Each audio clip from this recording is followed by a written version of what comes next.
ఇంతకుముందు తిరుపతిరావు గారు చెప్పిన తర్వాత జేకేఎస్సి పనిని మనం చూసిన తర్వాత మనందరి బాధ్యత ఎంత ఎక్కువగా పెరిగిందో మనకు అర్థమవుతుంది. కశ్మీర్ రాజ్యము జమ్మూ అండ్ కాశ్మీర్, ఇప్పుడు లదాఖ్ అని ఇట్లా 3 భాగాలుగా ఏమైతే ఉన్నదో, ఈరోజు మనం దీన్ని ఒక భారతదేశంలో ఒక ఇంటిగ్రల్ పార్ట్ అని చెప్పుకోవాల్సిన పరిస్థితి వచ్చింది అంటే మనం ఒక విధంగా ఎంత ఈ దేశానికి నష్టం కలిగించి ఇటువంటి పరిస్థితి తీసుకొచ్చాము అని మనకు అర్థమవుతుంది. ఎందుకంటే అనుపిల్లయ్య గారు చెప్పిన దాంట్లో లాస్ట్ ఒకటి వచ్చింది, ఒక లాస్ట్ వాక్యం, వార్ ఆఫ్ నెరేటివ్స్ అని. అంటే ఈరోజు గత కొద్ది రోజుల క్రితం మనం జంతర్ మంతర్ దగ్గర చూసినట్టయితే కూడా ఆ మొత్తం వాతావరణం అంతా నిర్మాణం అయిన తర్వాత దేశంలో ఒక అభిప్రాయం ఏర్పడిపోతుందంటే ఈనాటి జెన్జీ అంతా కూడా ఈ విధంగా చేస్తుంది, దేశ వ్యతిరేక కార్యక్రమాలు పాల్గొంటుంది అని వాస్తవంగా అది కాదు. అంటే ఒక నెరేటివ్ ఎలా తయారు చేస్తారో దాన్ని బట్టి మిగతా సామాన్య ప్రజల యొక్క అభిప్రాయాలు అలా ఏర్పడిపోతుంటాయి. ఇక్కడ వాస్తవమైన విషయం ఏమిటి అని ప్రజలకు తెలియజేయడం కోసమే జేకేఎస్సి ఉన్నది. వాస్తవంగా ఈ దేశం విభజన జరిగినప్పుడు 1947 ఆగస్టు 14కు ఈ విభజన జరిగినప్పుడు మనము మత ప్రాతిపదిక పైన ఒక భూభాగాన్ని అలా విడివిడిగా ఒక భాగాలు చేసి పంచుకుంటే ఈ సమస్య తీరిపోతుందేమో అనుకున్నాం. మనం కాకపోయినా ఆనాటి ప్రజలు కొద్దిమంది అనుకుని ఉండొచ్చు, మన నాయకులు అనుకుని ఉండొచ్చు. కానీ వాస్తవంగా ఒక రాబోయే పెద్ద సమస్యకు ఆ రోజు నాంది పడింది.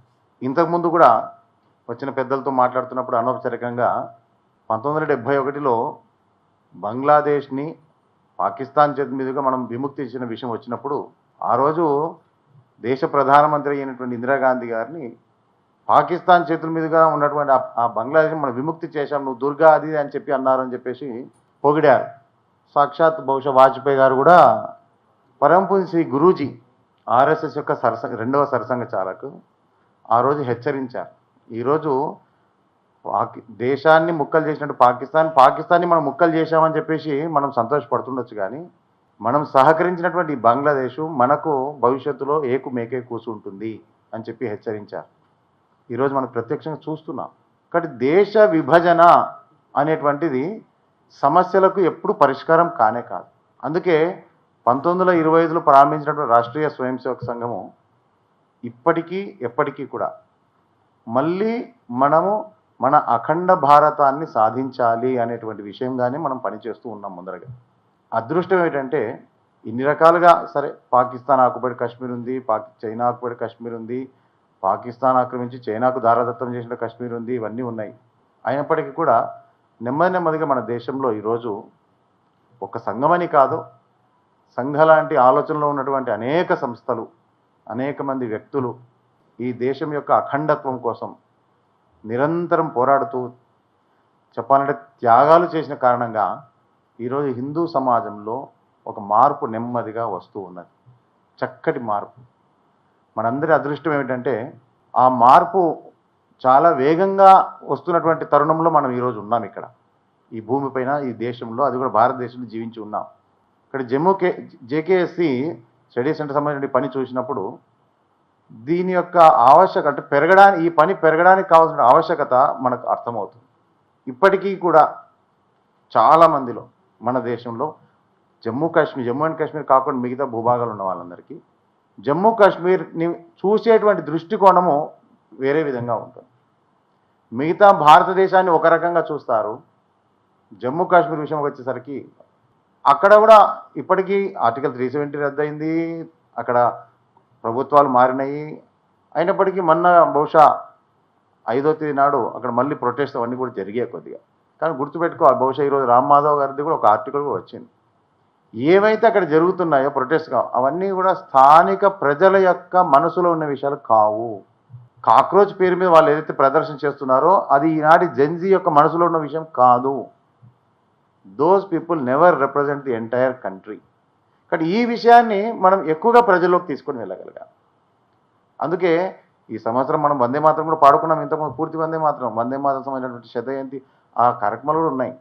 కానీ ఈ పేరు మీద కశ్మీర్ విషయం, కార్గిల్ విజయ్ దివస్ కావచ్చు, రేపు పొద్దున అక్టోబర్ మనకు యాక్సెషన్ డే వస్తుంది, ఇవన్నీ ఉపయోగించుకొని ముఖ్యంగా అత్యధిక కాలేజీలలో మన తెలంగాణ ప్రాంతంలో ముఖ్యంగా భాగ్యనగర్లో కూడా మనము కశ్మీర్ విషయంలో ఉన్నటువంటి జమ్మూ అండ్ కాశ్మీర్ విషయంలో ఉన్నటువంటి వాస్తవ విషయాలు ప్రస్తుతము గతము అంటే చాలా దూరం నుంచి కూడా అవన్నీ కూడా ఈనాటి తరానికి తెలియచేయాల్సిన అవసరం ఉంది.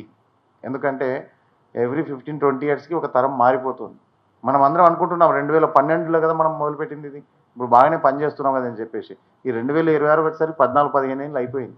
ఇంకొక జనరేషన్ తయారై వచ్చేసింది. అది ఈ జనరేషన్ అంతా ఎవరు ఇప్పుడు వస్తున్నటువంటి యంగ్ ఏదైతే మనం జెన్ జీ గురించి ఆల్ఫా గురించి మాట్లాడుతున్నామో వాళ్ళు 2014 కంటే ముందు భారతదేశం ఎలా ఉంటే చూసిన వాళ్ళు కాదు. వాళ్లకు పుట్టుకతోటే ఇప్పుడు అన్ని సౌకర్యాలు అన్నీ వచ్చేస్తున్నాయి. కాబట్టి ఆ కష్టాలు అనేటువంటి ఎట్లా ఉండో తెలిసిన వాళ్ళు కాదు. కాబట్టి they will be easily carried away అంటుంటాం. అంటే వాళ్ళు కొద్దిగా ఏమాత్రం అట్లా కొద్దిగా ఏదైనా ఒక పూతన లాగానో ఒక మారీచు ఏమంటాం వేషాలు అట్లా వచ్చిన దాన్ని వాళ్ళు సులభంగా దాన్ని నమ్మేస్తూ ఉంటారు. అందులో ఈరోజు ఈ వార్ ఆఫ్ నెరేటివ్స్లో యావత్ ప్రపంచంలో భారతదేశం పైన ఒక ఏమంటాం నలుదిశల దాడి జరుగుతున్నటువంటి పరిస్థితి మాకు కనబడుతుంది. ఎందుకంటే చూస్తున్నాం మనం నెమ్మదిగా భారత్, ఇండియా కాదు నేను భారత్ అంటున్నాను, భారత్ అన్ని విషయాల్లో మనం ప్రగతి సాధిస్తూ ముందుకెళ్తున్నాం. ప్రజల్లో కూడా ఒక విధమైనటువంటి దేశభక్తి భావన, ఒక క్రమశిక్షణ, అనుశాసనము లాంటివి నెమ్మదిగా పెరుగుతూ ఉన్నాయి. కాబట్టి ఈ ఎదుగుదల, భారత్ యొక్క ఎదుగుదల అన్ని రకాలుగా ఆర్థిక విషయాల్లో కావచ్చు, సాంస్కృతిక విషయాల్లో కావచ్చు. ప్రపంచం చైనా వాళ్ళు చెప్పుకునే వాళ్ళట భారతదేశం ఒక 1000 సంవత్సరాల పాటు మమ్మల్ని పరిపాలించింది, లేకుంటే మమ్మల్ని India conquered China for nearly 1000 years without shedding a drop of blood అని అంటుంటారు. అంటే రక్తపు చుక్క కార్చకుండా మనం వేరు దేశాలను మన యొక్క ప్రేమ, ఆత్మీయత, మన యొక్క జ్ఞానం, మన జీవన విధానం దీన్ని ఆధారం చేసుకుని వాళ్ళని మనం వేయలేం. ఇతర దేశ జాతుల్లాగా మనపైన దాడులు చేసినా మనం చేయలేదు. కానీ గతంలో జరిగినటువంటి రకరకాలుగా ఆ దాడులు కావచ్చు, మనలో వచ్చిన లోపాలు కావచ్చు, మనలో వచ్చినటువంటి అనైక్యత కావచ్చు, మనలో పెరిగిన స్వార్థం కావచ్చు, వీటన్నిటి కారణంగా మన దేశం అప్పుడున్నటువంటి ఆ విశ్వగురు స్థానం నుంచి నెమ్మదిగా పతనం అయింది. కానీ దీన్ని మళ్ళీ ఇప్పుడు రివర్స్ చేస్తున్నాం. 100 సంవత్సరాల సంఘ కావచ్చు, మిగతా అన్ని సంవత్సరాల యొక్క ప్రయత్నాలు కావచ్చు. ఈరోజు మనం ఒక గ్రాఫ్ మళ్ళీ పురోగతి దిశలో వెళ్తూ ఉన్నది. ఈ ఎదుగుదల అతి సహజంగా ప్రపంచంలో ఉన్నటువంటి మిగతా అనేక దేశాలకు, పక్కనే ఉన్న చైనా కావచ్చు, పాకిస్తాన్ కావచ్చు, దూరంగా ఉన్న అమెరికా కావచ్చు, ఎవరైనా కావచ్చు ఉండొచ్చు. మన దేశ ప్రధానమంత్రి గారు వెళ్తే అక్కడ ట్రంప్ చేతులు కలపవచ్చు అని చేస్తుండొచ్చు, కానీ వెనక చేయాల్సినవన్నీ చేస్తూ ఉంటారు, మనకు తెలుసు. కాబట్టి భారత్ ఎదుగుతున్నటువంటి దాన్ని సహించని శక్తులు మనం ఎలాగైతే 2047 2050 అట్లా ఏదైతే భారత్ విశ్వగురు కావాలని కోరుకుంటున్నామో, దానికోసం ప్రయత్నం చేస్తున్నామో, అందులో భాగంగా ఇప్పుడు జేకేసీ జరుగుతున్నటువంటి పని ఇట్లా అనేకం ఉన్నాయో, వాళ్ళు కూడా ఊరుకోరు కదా.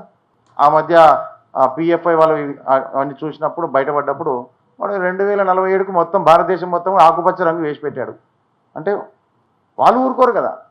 కాబట్టి మనం రాబోయే రోజులలో ఈ బ్యాటిల్ లేకుంటే ఈ వార్ని మనం తప్పకుండా గెలుస్తాం, ప్రొవైడెడ్ మనం కూడా ఏదో ఇంకా కేంద్ర ప్రభుత్వంలో అక్కడ మోదీ షా ద్వయం ఉన్నది, వాళ్ళు ఇంక అన్నీ చేసేస్తారులే అని వాళ్ళ మీద వేసేస్తే మాత్రం అది ఎప్పుడు జరగదు. కాబట్టి ప్రతి ఒక్క భారతీయుడు, ప్రతి ఒక్క మన సమాజం, దేశం గురించి కొద్ది గొప్ప ఆలోచించే ప్రతి వ్యక్తి యొక్క భాగస్వామ్యం దీంట్లో అవసరం ఉన్నది. ఇక్కడ సంఘం కూడా ఈ 100 సంవత్సరాల సందర్భంగా ఇదే పనిని చాలా పెద్ద ఎత్తున చేస్తున్నది. 100 సంవత్సరాలు ఏ వేగంతో అయితే ముందుకెళ్ళాం మనము, దాన్ని చాలా వేగంగా ఇంకా రెట్టింపు 3 అంతలు చేస్తూ రాబోయే రోజులలో సమగ్ర వికాసం సమాజంలో మనం తీసుకొని రావాలనుకుంటున్నాం. అందులో ఇవన్నీ కూడా వస్తాయి. ఇంతకుముందు చెప్పారు అనుపిల్లే గారు, మనం టూర్స్ వెళ్తుంటాం.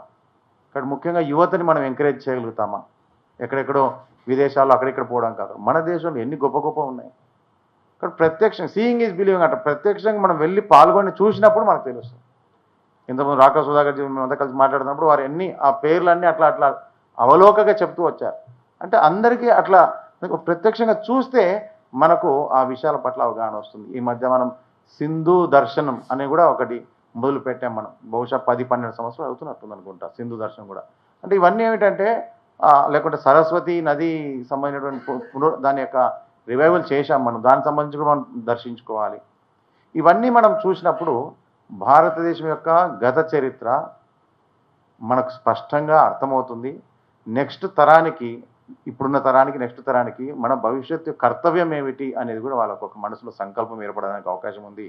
కాబట్టి కొద్దిగా జమ్మూ కాశ్మీర్ స్టడీ సెంటర్ సంబంధించిన ఈ పనిని మనమందరం కూడా మనం తను మన ధనని సంఘంలో వాడుతుండే ఒక పదం, అన్ని రకాలుగా దీన్ని మనము సహకరించాలి, ఈ కార్యాన్ని ముందు తీసుకెళ్ళాలి. ఎందుకంటే భారతదేశం యొక్క, భారత మాత యొక్క మణి కిరీటము కాశ్మీరం, అందాల కాశ్మీరము కల్లోలమాయ తమ్ముడా, దేశమాత మణి కిరీటము చెదిరిపోనుండే చెల్లాలని చెప్పేసి ఒక 10-12 సంవత్సరాల క్రితం, లేకుంటే 20 సంవత్సరాల క్రితం ఈ పాట పాడుకున్నాము. ఇప్పుడు అదృష్టవశాత్తు ఆ పరిస్థితి లేదు.